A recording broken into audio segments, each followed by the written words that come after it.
vous allez bien. Donc on se retrouve pour une nouvelle vidéo YouTube. Je sais que ça fait longtemps voilà, que j'ai pas posté de vidéo, mais là je reviens avec vraiment une vidéo très importante. Une vidéo où je vais raconter en fait comment j'aurais pu terminer en tant qu'agent d'escale alors que je suis appelée à servir Dieu à temps plein. Donc ce que le Seigneur en fait a fait avec moi, c'est qu'il m'a amené à avoir une licence en langue pour ceux qui ne le savent pas, et ensuite à travailler dans les écoles, dans les magasins, dans la publicité. Mais c'est vrai qu'à un moment, je me suis retrouvée dans la difficulté financière et je me suis dit que voilà, servir Dieu, c'est ce que j'adore faire. Mais si Dieu pouvait me donner un métier pour pouvoir, voilà, tout simplement pourvoir aux besoins du ministère, quoi. Et je ne savais pas du tout vers où m'orienter, quoi choisir comme métier.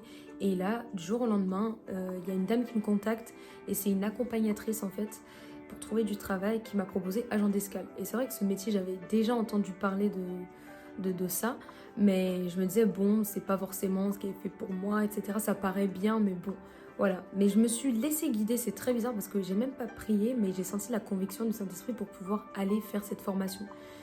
Et en plus, on était rémunérés, donc ça m'a permis aussi de pouvoir mettre de côté, etc. Et quand je suis arrivée dans la formation, déjà directement, je suis arrivée avec le prophétique, ça qui a été incroyable. Genre dès le deuxième jour, un truc comme ça, j'avais déjà des paroles pour les gens, etc. Je leur parlais de Dieu, donc en fait, on savait déjà que j'étais chrétienne, quoi. Et moi, j'avais pas ce but-là du tout, en fait. J'avais pour but, en fait, un peu de me cacher, enfin de pas révéler ma foi tout de suite, en fait, parce que c'est pas pressé, quoi. Et puis on sait qu'au travers du caractère, les gens peuvent cerner en fait qu'on est différent. Donc en tout cas, c'est pas forcément mon but, mais ça montre que l'appel me suivait en fait, même dans ce domaine séculier. Ouais. J'ai fait des très bonnes rencontres, Dont Grace, Amel, Amen.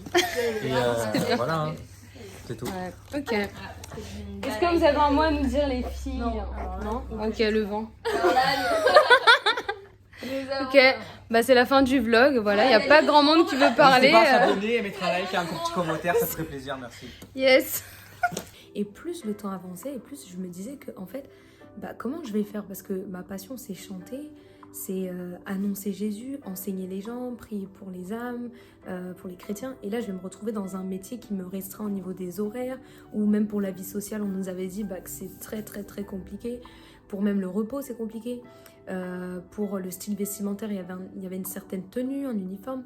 Parce que c'est vrai qu'agent d'escale, il y a une certaine rigueur, même au niveau des horaires, même au niveau des erreurs. Voilà, tout était vraiment carré au niveau de la coiffure, du maquillage. Donc,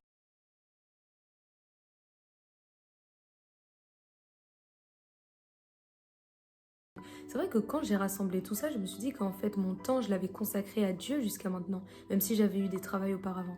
Et là, je vais me retrouver en fait à être juste dans mon métier. Et ça me convient pas. Donc Dieu, je sais que c'est toi qui m'as envoyé dans cette formation, mais en fait, je sais pas pourquoi je suis là, parce que je suis différente des autres.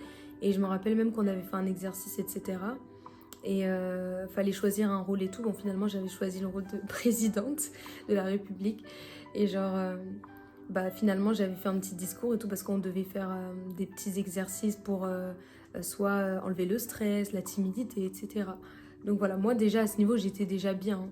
Mais c'est vrai que ça m'a encore plus fait découvrir des choses ou des tics qu'on pouvait avoir, etc. et qu'on pouvait enlever. Donc pendant cette prise de parole, du coup je me voyais en train de parler, etc. Et à la fin les gens ils ont un peu rigolé ou je sais pas quoi. Mais en tout cas ce que je sais c'est que j'avais ce truc de leader en moi et c'est là que je me suis dit mais Seigneur, qu'est-ce que je fais ici? Parce que j'aime bien le métier, ce que ça pourrait apporter dans ma vie, mais ça prend tellement de temps et moi j'ai besoin de temps pour toi, j'ai besoin de temps à part pour toi, surtout avec cet appel prophétique, c'est pas facile. On a besoin de rester dans la présence de Dieu, de vraiment laisser le Saint-Esprit nous conduire, nous parler, méditer, rester dans le silence. Donc cette vie vraiment à 1000 à l'heure où il faut marcher dans l'aéroport, etc., à toute vitesse, courir après les vols, etc., voilà, faire toutes ces choses-là, en fait, ça allait enlever une paix en moi. Et justement, vers la fin de la formation, je me disais que je sais pas ce que je vais faire. Quand les autres, ils disaient, voilà, on va être pris, moi je veux trop travailler pour Air France et tout. Moi, sur mon visage, j'étais en mode, ouais, moi aussi, mais dans mon cœur, j'étais en mode, je sens que ça va pas le faire. Dieu, je suis angoissée là. Et c'est comme si petit à petit, je perdais ma paix.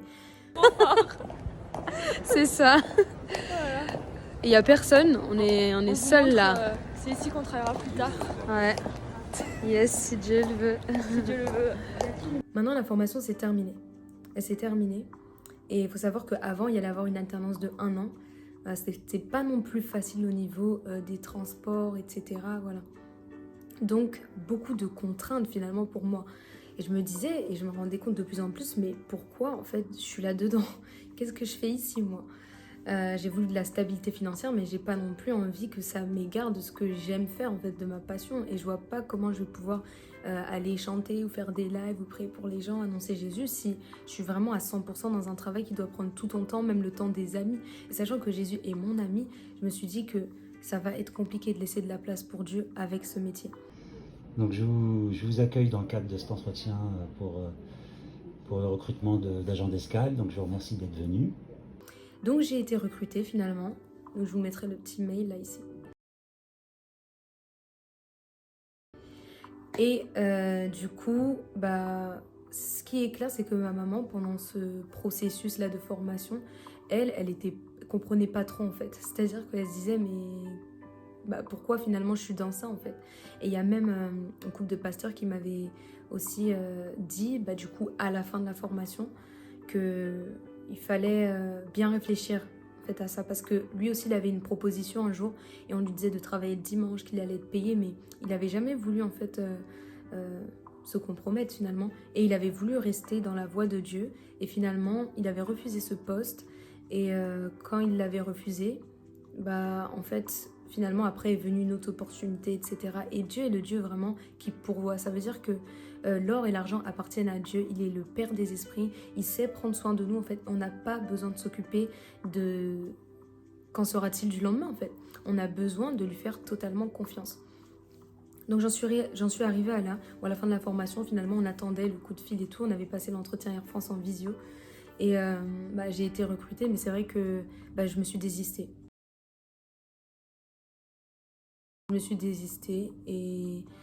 Et à cette époque, il faut savoir aussi que j'étais quand même malade. Voilà, donc moi j'ai servi Dieu. Je reviendrai sur la maladie, etc. Ça sera l'objet d'une autre vidéo. Bah, c'est vrai que j'étais malade pendant ces temps-ci et je me voyais même pas en plus avec bah, la maladie servir plutôt travailler dans cet univers où c'est le rush, où il n'y a pas droit à l'erreur, etc. Et même pendant la formation, j'étais tombée vraiment, vraiment malade. Même les autres pouvaient le voir. Donc c'est vrai que c'était pas facile, même si il n'y avait pas le fait de servir Dieu, bah, mon état en tout cas physique, il était pas au top. Donc faut savoir que aussi ils font passer des tests pour savoir si la personne elle est apte à travailler, parce qu'il faut vraiment être en bonne santé physique. Bah faut se mettre au sport par exemple si t'en fais pas, parce que c'est physique en fait, c'est le fait de marcher, tout ça dans l'aéroport en talons. Tout ça, donc c'est pas facile, et le fait de bah voilà, d'être vraiment à 100%, quoi. D'être à 100%. C'est vraiment pas un métier facile, le métier de l'aérien, que ça soit dans l'air ou sur terre. Donc, voilà, j'en étais là où j'ai refusé le poste en tant qu'agent d'escale pour Air France. J'ai préféré servir Dieu plutôt que d'avoir un travail fixe, stable, et me lancer vraiment dans l'aventure avec Dieu. Ce qui m'a mené après aussi à écrire un livre, faire quelques musiques, etc.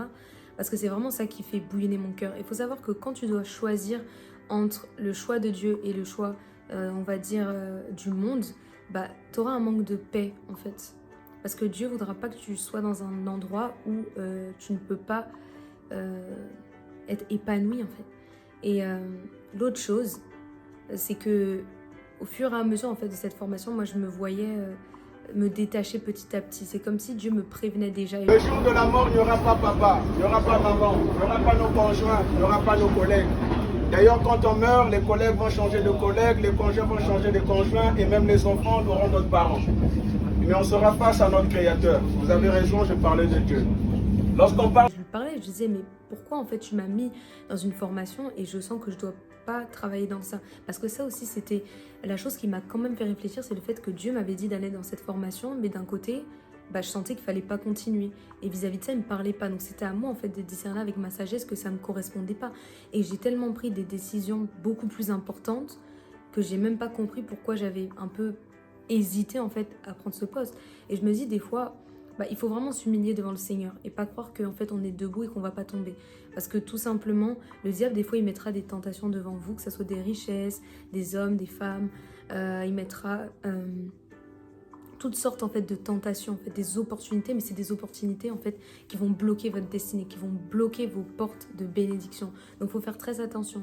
On ne regarde pas au salaire qu'on va recevoir ou au profit, mais on regarde vraiment à l'intérêt du Seigneur. Et c'est à ça vraiment que Dieu m'avait appelée. Donc c'est vrai que j'étais étonnée parce que j'avais fait des choix beaucoup plus compliqués. J'avais décidé, j'avais par exemple l'année de mon appel en fait, j'avais beaucoup souffert, donc j'étais sans travail, j'étais malade, j'avais été persécutée aussi dans ma foi. Voilà, on voulait bloquer mon appel, donc j'avais aussi été calomniée, plein de choses qui sont arrivées. Et du coup, j'ai vécu beaucoup plus difficile que ça en fait. Et là, de voir cette situation, on me propose en fait un travail où tu vas gagner un certain salaire, tu vas être stable, tu vas être bien positionné dans la société. Parce que c'était aussi le titre, voilà, c'est pas tout le monde qui travaille chez Air France, on le sait très bien. Donc c'est vrai que c'était une opportunité, c'était un peu un honneur. Mais sauf que aux yeux de Dieu, bah, j'ai regardé ça comme une perte. C'était pas un gain pour moi, mais c'était comme une perte. Parce que ça n'honorait pas Dieu. En tout cas, moi, ma place n'était pas là pour ce travail. Un autre chrétien, une autre chrétienne, ça aurait pu le correspondre, mais moi, ça ne me correspondait pas. Après, il faut savoir qu'il y a aussi beaucoup de tentations dans ce milieu. Beaucoup de tentations au niveau de hommes, femmes, etc. Donc ça peut aussi faire chuter la foi d'un enfant de Dieu. Et je sais que Dieu a appelé certaines personnes à régner dans ces milieux et à intercéder pour les âmes qui sont là-bas. En tout cas, je me suis rendu compte que vraiment, j'étais sur le point de commettre une bêtise, vraiment la bêtise de ma vie. Et aujourd'hui, je ne regrette pas. C'est vrai qu'après, j'ai eu d'autres combats. Donc finalement, après, j'ai travaillé dans la lingerie. Après, du coup, je suis restée à servir le Seigneur quand ça s'est terminé. Donc j'ai eu des phases comme ça dans mon ministère où je travaillais pas du tout, où des fois je travaillais un peu à temps partiel. Et c'est vrai que ça m'a vraiment en fait fortifiée dans ma foi parce que je dépendais du Seigneur en fait. Quand t'as pas de travail, quand Dieu te dit je vais pourvoir pour toi, je te mets à part parce que tu es ma servante, tu apprends à faire confiance au Seigneur et tu apprends à pas être dépendant aussi de certaines choses.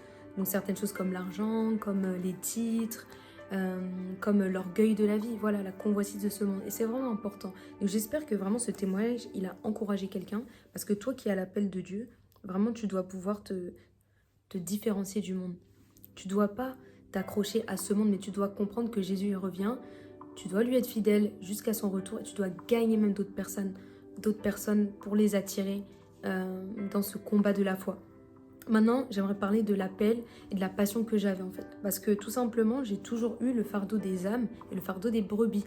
Dès que je me suis convertie, là aujourd'hui, ça fait 5 ans et 8 mois, on va bientôt vers 6 ans de foi, j'ai toujours été active en fait. Et je me suis pas reposée, j'ai pas attendu que les choses se fassent. Non, j'ai toujours été active pour le royaume de Dieu. Et c'est vrai que je voulais garder ce zèle-là. Et si j'avais voulu poursuivre avec Air France, c'est vrai que je n'aurais pas pu en fait mettre ce zèle à l'œuvre. Et ça aurait été dommage parce que c'est comme si j'avais l'impression que toutes les années en fait que j'avais passées à nourrir ma foi, c'est comme si là on les faisait se dégringoler, comme si on détruisait ma foi. Et c'est pour ça que j'ai vraiment pu renoncer à ce travail parce que je me suis dit Dieu a toujours pourvu pour moi, même si là j'avais envie d'avoir un travail qui est vraiment stable, qui correspond à mon niveau de licence, en fait, vaut mieux prendre le choix de Dieu que le choix de l'ennemi. Et il saura toujours venir nous tenter. Voilà, donc résistez au diable. La parole dit soumettez-vous à Dieu, résistez au diable, il fuira loin de vous. Donc vraiment, attachez-vous au Seigneur, parce que le Seigneur est grand. Il sait tirer ses enfants de la fosse au lion, il sait tirer ses enfants de la tempête, de l'ombre de la vallée de la mort, du désert, des balles, des sorciers, des pièges en fait de l'ennemi qui veulent ruiner nos destinées. Mais nous avons un Dieu puissant, un Dieu grand, et on sait qu'il est là, il se tient, il nous couvre. Et peu importe ce qu'on fait en fait, si on le fait pour lui, ça va porter du fruit, parce que si on bâtit avec le Seigneur, on a gagné, on a déjà gagné. Et si on bâtit sans lui, on décide de s'égarer pour certains profits, certaines choses qui vont nous procurer peut-être un gain, mais un gain temporaire finalement, un gain éphémère, vaut mieux choisir le choix de Dieu. Donc moi, je t'encourage vraiment, si tu as l'appel de Dieu sur ta vie, à plus te connaître. Pour plus te connaître, tu dois le connaître d'abord lui. Et le fait que j'ai eu cette vie de consécration jusqu'à maintenant, ça m'a permis de tenir ferme, de rester attachée au Seigneur et de pas en fait être chancelante et de vraiment regarder à lui qu'est-ce qu'il voulait pour moi. Je pourrais juste dire que j'ai failli accepter de travailler pour Air France parce que je me disais que vu qu'il m'a fait faire une formation Air France, il fallait que je travaille dans ça. Mais en fait, non, c'était pas ça le but. Il faut pas toujours dire que comme j'ai fait ceci, bah, je vais faire cela. On n'est pas dans la tête de Dieu. Mais tant qu'on sent que le discernement nous fait sentir qu'il y a quelque chose qui cloche, qui n'est pas net, il faut qu'on suive cette voie-là, justement. Parce que c'est la voix de Dieu. C'est un témoignage intérieur qui est puissant pour convaincre. Donc du coup, ce moment d'hésitation, là, il était juste causé par le fait que je me disais que Dieu m'a dit de prendre le chemin A, donc je continue dans le chemin A. Alors que Dieu avait le chemin A plus le chemin B. Et Dieu peut t'amener des fois dans certains lieux, puis et faire un échange et t'emmener dans un autre lieu. Et je n'ai manqué de rien, vraiment le Seigneur, jusqu'à aujourd'hui, il pourvoit. Et vraiment, les oints du Seigneur, les serviteurs, les servantes du Seigneur, ils ne manqueront de rien. Parce que même les enfants de Dieu, en général, ne manquent de rien. La prière vraiment du juste a une grande efficacité. Et toute arme qui est forgée contre toi, elle sera nulle et sans effet. Et toute langue qui se lèvera en justice contre toi sera nulle et sans effet. Tu bénéficies déjà de la grâce. Et à plus forte raison quand tu es plus qu'un enfant de Dieu, c'est-à-dire que tu sers aussi. Tu es actif dans le royaume. Tu n'es pas passif en fait. Tu es actif pour la gloire de Dieu. Le Seigneur saura te protéger et te conduire. Donc voilà. Nos voix ne sont pas ses voix, nos pensées ne sont pas ses pensées. Et le fait que j'ai cru que comme j'avais commencé, avec Air France, je devais terminer dans Air France, c'était faux. Et c'est juste ça qui m'avait fait hésiter. Mais quand j'ai compris qu'en fait, Dieu voulait m'apporter en fait certaines connaissances, il voulait m'apporter une certaine rigueur, une certaine discipline, enfin, il voulait m'apporter dans mon caractère et dans ma manière de faire, j'ai compris que c'était juste pour sa gloire, pour que je puisse être davantage dans l'excellence. Mais ça voulait pas dire que je devais perdurer dans ce domaine-là d'agent d'escale pour Air France. Donc vraiment, attache-toi à l'appel de Dieu sur ta vie, peu importe s'il te dit d'aller en Chine aujourd'hui, au Japon, en Allemagne, à New York, et que tu es seul, entre guillemets, que tu n'as pas forcément les ressources, etc. Dieu saura comment en fait pourvoir et te conduire dans ce lieu où il t'appelle. Vous savez, quand le Seigneur a appelé Abraham à quitter Charan, à aller aussi vers Canaan, etc., et que sa postérité puisse bénéficier en fait de la terre promise, Abraham y est allé par la foi. Il y est allé vraiment avec la foi. Il avait une pleine conviction que ce que Dieu dit, il peut l'accomplir. Que ses promesses ne sont pas mensonges et que Dieu ne peut pas lui mentir. Et David, c'est pareil. C'est un serviteur qui a fait alliance avec Dieu. Et il savait que ce qu'il avait commencé avec le Seigneur, en fait, le Seigneur allait le terminer avec lui. Il n'allait pas laisser ses ossements desséchés, ni ses os, en fait, dans le séjour des morts. Et c'est ça que Dieu veut nous prouver, en fait, sa fidélité. Au travers des choses que tu vis, des challenges, des questionnements, des interrogations, les silences que tu peux avoir, en fait, Dieu veut éprouver ta foi. Et le Seigneur a éprouvé ma foi et il a vu que je suis ressortie pure. Et ça m'a fait comprendre que vraiment, on pouvait croire qu'on comprend ce qui se passe alors qu'on ne comprend pas forcément. Parce que Dieu ne nous dit pas tout. Et puis, les choses, des fois, peuvent paraître bonnes, mais elles ne sont pas bonnes pour toujours. Elles sont bonnes pour un certain temps. Donc, toi qui sers le Seigneur, vraiment, attache-toi à ces paroles-là. Ne doute pas de ce que Dieu a dit, de ce qu'il va faire avec toi. Laisse-toi guider, laisse-toi conduire. Ne laisse pas le malin te voler ce que Dieu a prévu pour toi. Il y a une couronne qui est prévue pour nous tous. Et cette couronne, en fait, on doit la recevoir avec notre fidélité. Notre fidélité qui aura été mise à l'épreuve. Donc, sois attaché vraiment à l'amour de Dieu parce que c'est ça qui va te conduire. Moi, c'est ça qui m'a guidée. J'ai jamais fait les choses pour un profit. J'ai toujours fait les choses avec amour parce que je savais que c'était ça la chose à faire. Je savais que c'était servir Dieu qui compte le plus pour moi, qui est le plus important et que c'est la voie de la sagesse. Donc vraiment, sois édifié. Si tu as un choix, par exemple par rapport au métier, au monde séculier ou le ministère, que tu vois que Dieu te dit de rester à temps plein, il t'appelle à temps plein pour le ministère ou pour ton service, pour ton appel, peu importe, sache qu'il saura comment pourvoir en fait. Il saura comment pourvoir. J'ai même un petit témoignage, un exemple d'une chanteuse gospel. Et du coup, en fait, elle se dirigeait pour aller déposer des CV, etc. Pour travailler, je sais pas, soit dans un magasin, etc. Et en fait, là, il y a son frère qui lui dit « Mais t'es pas faite pour ça, tu sais très bien que c'est pas ce que t'aimes faire. » Et souvent, il y a des personnes qui vont être là, qui vont vous encourager pour aller dans votre destinée, mais il y a d'autres personnes qui vont être là pour la bloquer. Et bien sûr, tout le monde ne comprendra pas votre vision. Il y a des personnes qui vont mépriser le fait que vous serviez Dieu, à défaut, en fait, de travailler dans un endroit au standing, etc., qui est une renommée. Mais en fait, ça, c'est de l'orgueil. Tu dois être à ta place. Tu dois vraiment être là à ta place. Et si tu es à ta place, peu importe, ils peuvent rigoler, ils peuvent dire ce qu'ils veulent, mais c'est Dieu qui t'a placé là. Par exemple, Joseph, il y a des personnes autour de lui qui pouvaient se moquer de lui. Il y a même la femme de Potiphar qui pouvait se dire, bah je l'ai eu, voilà, il n'a pas voulu tomber dans l'impudicité avec moi. Bah, finalement, il se retrouve en prison. Mais sauf qu'il fallait que Joseph passe en prison. S'il restait dans la maison de Potiphar, il n'allait pas vivre la gloire de Dieu ni le règne. Mais quand il a été accusé faussement et il est resté dans la justice, quand il était en prison, ça l'a formé. Il est devenu même chef de la prison. Il était celui qui conseillait, il était celui qui avait le rôle le plus important. Et ensuite, quand le temps de Dieu a sonné, en fait, que Dieu voulait révéler la gloire de son serviteur, il l'a amené jusqu'au trône du roi, du pharaon. Donc c'est pour dire que vraiment le Seigneur a des plans pour toi, mais tu dois faire les bons choix.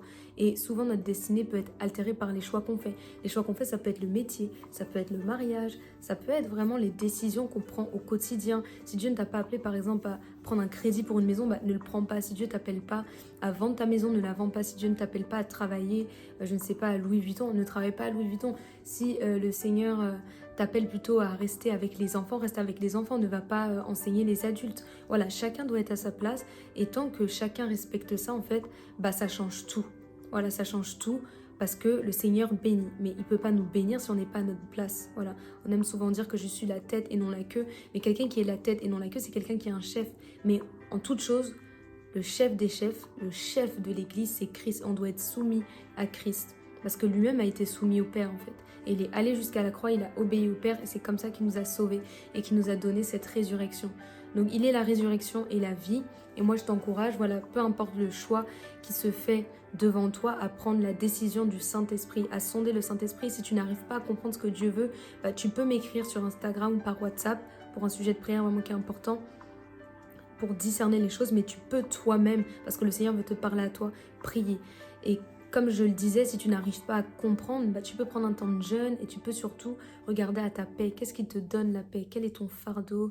Quel est ce qui te fait vibrer? En fait, c'est sur ça en fait, qu'on doit se baser. On ne doit pas se baser en fait, sur la chair. Parce que là, le choix de travailler pour Air France, ça aurait été un choix charnel. Ça aurait été juste pour montrer que peut-être je suis dans une très grande compagnie, etc., française. Mais en réalité, si c'est pas le choix de Dieu, voilà, ça revient à de l'orgueil. Moi, j'aurais pas fait ça par orgueil, je l'aurais fait parce que bon, ça me correspond quand même en certaines parties. Mais si les horaires, en fait, ne me correspondent pas et que je vois que ça me prend tout mon temps et que j'y vais quand même, c'est que c'est de l'orgueil en fait. Voilà. Et c'est vrai que j'aurais aimé en fait ce poste s'il y avait si on pouvait travailler un nombre d'heures partielles. Voilà, j'aurais pu être dans ça. Mais le Seigneur ne me voulait même pas dans ce domaine. Et je rends vraiment gloire à Dieu de m'avoir fait connaître vraiment cet univers. J'ai vraiment trop aimé la formation, même les formateurs, le côté peut-être un peu moins facile de se lever le matin, etc. Mais c'était vraiment super bien parce que tu pouvais voir vraiment la renommée en fait de l'entreprise. Il y avait des personnes qui travaillaient là-bas qui sont venues nous apprendre plus sur comment ça fonctionne, donner des conseils. Vraiment, tu te sentais vraiment en plein Air France quoi. Et pour avoir voyagé avec Air France étant petite, etc., vraiment ça m'a fait plaisir quand même d'aller dans cette formation. Je peux pas l'oublier. Voilà. Mais c'est vrai que c'était pas ma place et faut respecter le choix de Dieu. Et j'ai vraiment été soulagée quand j'ai refusé ce choix parce que j'étais dans ma destinée. Voilà. Et le plus important, c'est de marcher dans sa destinée. Tu ne peux pas être heureux si tu n'arrives pas à être en plein dans ta destinée. Voilà. Et il y a un chemin pour arriver à sa destinée et c'est en prenant les bons choix. Donc j'espère que ça t'a édifié. Parce que comme je disais, cette chanteuse gospel, finalement, elle fait du gospel. Voilà. Elle est là, en train de proclamer Christ, etc. Et elle n'a pas fini dans un métier séculier où elle n'aurait pas vécu sa passion, mais elle est vraiment rentrée dans le plan de Dieu. Ça demande un prix. Des fois, il peut même avoir des moments où c'est difficile. Voilà, mais on s'accroche au Seigneur parce qu'on sait que c'est lui qui sauve, c'est lui qui restaure, c'est lui qui libère, c'est lui qui couvre, c'est lui qui propulse. Voilà, donc je te laisse avec ces encouragements et je prie vraiment que tu puisses faire la volonté de Dieu. C'est mon plus grand souhait pour ta vie. Sois béni.